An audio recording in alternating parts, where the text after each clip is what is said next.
Mosny est né. La bonne blague. Le soir, les étudiants se rencontraient au café de la Tramontane avec un garçon frais, ahuri et timide. Il venait de Langres, patrie des couteliers de l'empereur des polygraphes, Denis Diderot.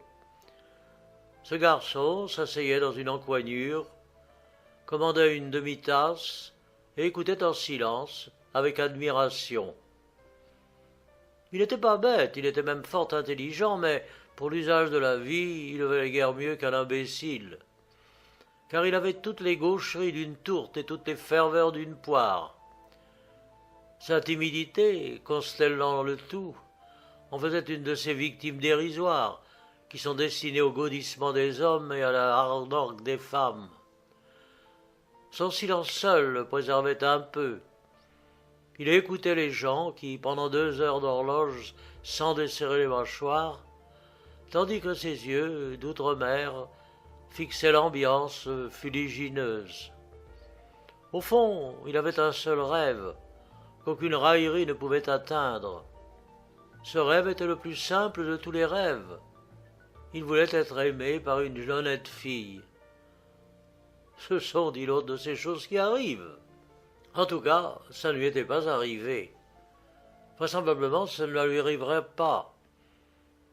Il approchait de sa 29e année et devenait de plus en plus timide, ahuri, gourde, poire et taciturne. Si encore il avait eu de la famille, mais il était orphelin, ou s'il avait eu une vieille amie, mais il n'avait que des camarades, en sorte qu'aucune honnête fille ne l'avait vu autrement que saugrenu et même grotesque. Quant aux autres, elles se bornaient à fondre sur lui par intervalles et à l'induire à des opérations fructueuses. Il avait à leur égard d'autre défense que l'inertie. Assis dans son encoignure, il les laissait dire dans un geste ni une syllabe. Parfois, cependant, l'une ou l'autre empoignait sur un trottoir désert et le forçait à gravir des escaliers inconnus. Après quoi, elle l'entaulait avec verve. Nous connaissions sa marotte, et nous lui avions déjà servi plusieurs choucroutes garnies sur les espèces de la grande Sophie, de Julia Moustache, de Mimi Fontaine Saint-Michel et de la môme Fourchette. Ces donzelles avaient joué les mascottes à la détrempe. Comme elles manquaient de talent, leurs blagues avaient été éphémères.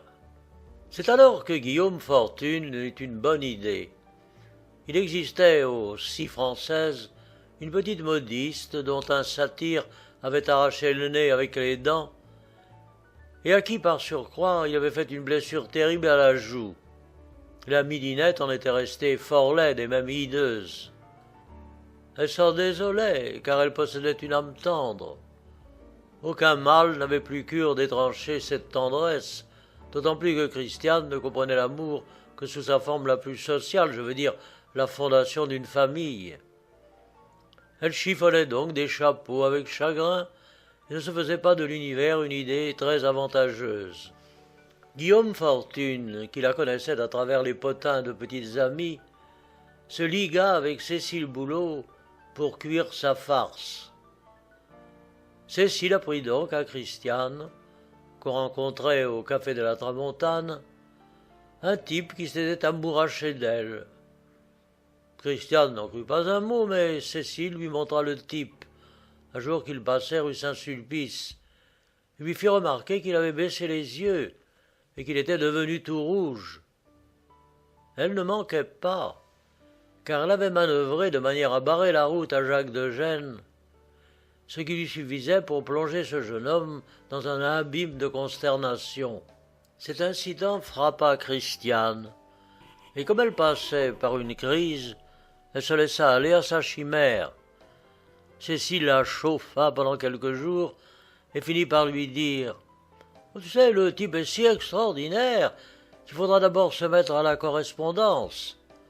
Car pour ce qui est de faire connaissance de but en blanc, il serait capable de se ficher un évanouissement. » De son côté, Guillaume entretint de graines d'une demoiselle inconnue qui lui voulait du bien. En sorte que la petite au nez coupé et le jeune homme de Langres échangèrent des billets par l'intermédiaire de Cécile Bouleau. Ces billets furent dangereux. Ils reflétèrent avec loyauté des âmes qui étaient nées pour s'entendre. Par ailleurs, la monodiste ne fit que des allusions lointaines et incompréhensibles au malheur qui la privait de narines. Elle jugeait inutile d'en discourir, puisqu'enfin De Graine ne le pouvait ignorer. Ce qui facilitait aussi le dialogue, c'est qu'ils ne se rencontrèrent pas, et que dans sa timidité, le garçon n'osa solliciter aucune entrevue. Ses lettres n'exprimaient que de naïfs états d'esprit, opiniâtrement photoniques, platoniques. Tout de même, il fallait des conclusions. Cécile Bouleau et Fortune résolurent qu'une rencontre aurait lieu au musée du Louvre, au fond d'une salle peu hantée, devant la déesse Hathor. Jacques de Graine devrait apporter un petillon de rose et Christiane une gerbe de lilas. C'était un matin. La salle était plus déserte que jamais, mais les compagnons de la Tramontane veillaient, cachés derrière des colonnes et des sarcophages. Jacques se présenta tout d'abord avec ses roses, tremblant de tous ses membres. Puis l'on vit paraître Christiane, qui tenait héroïquement la gerbe de lilas. Ils demeurèrent interloqués l'un en face de l'autre, pour la grande joie des camarades épars parmi les sphinx. Et la voyant si laide, De Graine avait reculé d'un pas. Mais aussi, parce que cette laideur le rassurait, il osa regarder Christiane. Elle était fort pâle. De ses yeux, dilatés par les mois, s'élevait une expression pathétique qui les rendait plus féminins et plus beaux. D'ailleurs, hors les traits abîmés par le satyre, tout le visage ne décelait que des lignes pures et des nuances fraîches. Et Jacques songea « Elle a été jolie !» Et comme il avait une imagination active, il recomposait le nez disparu et la joue mâchurée. Puis il se dit encore « Ce n'est qu'un accident, au fond, tout ce que l'espèce voulait d'utile et voulait d'elle, elle le possède encore. Ces enfants seront aussi jolis que s'il lui était rien survenu. Ce qu'il y a de réel et de durable dans sa beauté n'a subi aucun dommage. Elle a l'air laide, mais elle ne l'est pas. » Ces réflexions, jointes à son désir d'être aimé, lui causèrent une légère griserie. Il s'avança vers Christiane, lui prit la main, presque sans gaucherie, et y déposa un long baiser. La petite main était fraîche, flexible, un peu tremblante et finement veloutée. Jacques, d'abord balbutiant, retrouva au fond de lui des paroles qui dormaient depuis des années et qui avaient une douce véhémence. Et le cœur chaud, l'âme fleurie, ils sortirent de la haute salle froide.